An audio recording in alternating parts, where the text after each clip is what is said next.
Hello everyone, can you solve this before the timer ends? That means the 10 seconds.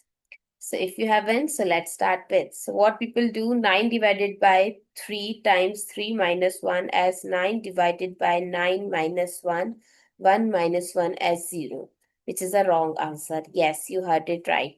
When an expression like this, you have given multiple operation like division, multiplication, then subtraction, then you have to always follow PEMDAS or PEMDAS rule. As per this rule, first you have to solve the parenthesis, then exponent, then multiplication, division both have same priority, similarly addition and subtraction.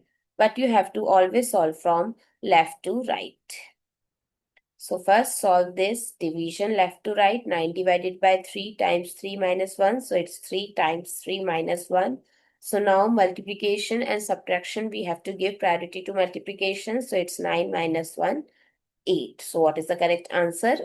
8, not 0. I hope it's clear and you find it useful. So don't forget to share your feedback through like, share, comment, and subscribe to my channel. Thanks for watching. See you in the next video.